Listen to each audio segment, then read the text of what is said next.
Saya mengatakan bahawa kita umat Islam di Malaysia keliru dengan konsep wasiat. Kerana apa? Sebenarnya kita tidak faham konsep pemilikan harta dalam Islam. Ya. Saya dia maklum ya, Dr.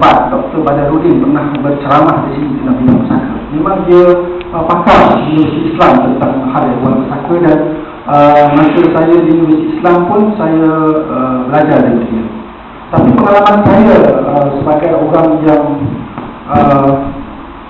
yang membuat permasalahan pusaka, ya. Permasalahan pusaka maknanya saya seorang peguam pusaka, ya. Saya juga seorang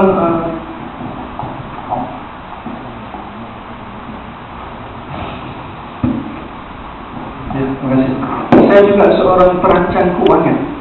Saya berkelulusan Certified Financial Planner, Islamic Financial Planner, dan Masters in Financial Planning. Walaupun kelulusan asal saya undang-undang, dan sekarang ini saya sedang mengikuti kursus doktorat dalam Business Admin.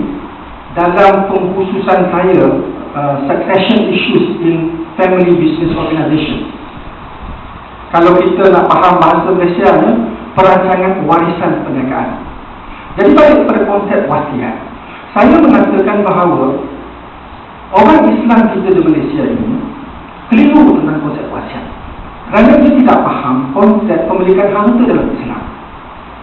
Kalau kita tanya seorang bukan Islam, kenapa dia berhak untuk memberi harta dia kepada sesiapa yang dia suka selepas mati, apa jawapannya? Dia akan mengatakan bahawa harta itu hak dia. Harta itu hak dia kerana apa? Dia yang bekerja kuat. Dia yang work my blood, sweat and tears, ya, untuk mendapat harta itu. Jadi adalah menjadi hak dia untuk memberi harta itu selepas mati kepada sesiapa sahaja yang dia suka. Sama ada keluarga ataupun bukan keluarga. Sama ada semua kepada satu orang ataupun tak langsung kepada ahli keluarga. Maksudnya kepada orang yang dia sayang. Orang Islam kita terkeliru, saya kata. Kerana apa? Dia berpandangan yang sama. Walhal, kalau kita tanya dari kita, siapakah pemilik harta yang kita pegang ini? Siapa pemilik harta? Kalau kita mengakui kita orang Islam, kita mengakui bahawa Allah yang memiliki segala-galanya, dan kita sebenarnya hanya sebagai pemegang amanah di dunia ini. Kita datang dengan tangan kosong, kita kembali dengan tangan kosong. Apa yang kita pegang ialah amanah, dan kita akan bertanggungjawabkan di akhirat nanti apabila ditanya mana kita dapat harta, macam mana kita gunakan harta, dan bagaimana kita mendistribute, ya, mengagihkan harta selepas kita mati.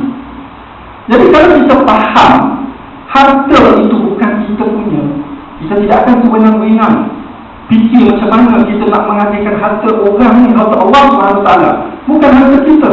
Dan Allah SWT, ya, dalam surat-surat Mawaris, surat Faraid ni, surah An-Nisa ayat 11, 12, 1, 6. Saya tidak akan sebut dari segi ayatnya, ya, tapi maksudnya 11, 12, 1, 6 surat An-Nisa ini memperkatakan tentang pembahagian pusaka.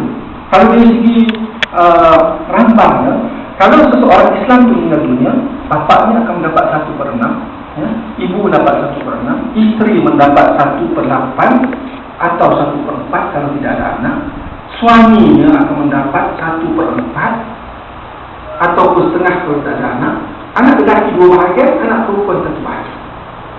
Jadi Allah SWT telah menetapkan bahagian yang akan ditentukan siapa yang akan dapat tempat matinya seorang Islam, dan bukan tempatnya kita untuk menentukan siapa yang dapat harta itu. Jadi masalah sekarang timbul isu wasiat. Wasiat ini kita panggil will, ya. Dalam bahasa Inggeris ditranslate will, tapi maknanya lain. Will dalam bahasa orang putihnya, bagaimana didefinisikan dalam Will Act, ialah satu dokumen. Satu dokumen yang menentukan cara pembahagian harta selepas orang mati mengikut syarat-syarat yang telah ditentukan dalam Akta Wasiat 1959. Tapi Akta Wasiat mengatakan akta itu tidak terpakai untuk orang Islam. Dan sebenarnya kita tidak ada akta wasiat. Kita ada di Selangor, kita ada enactment wasiat. Negeri lain belum ada. Tetapi enactment wasiat itu memperkatakan tentang pemberian harta selepas mati kepada bukan waris.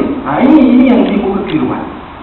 Orang Islam kita masih tinggal wasiat secara satu pembahagian pemberian kepada waris. Walhal yang sudah nyata, waris itu bahagiannya di bawah hukum faraid.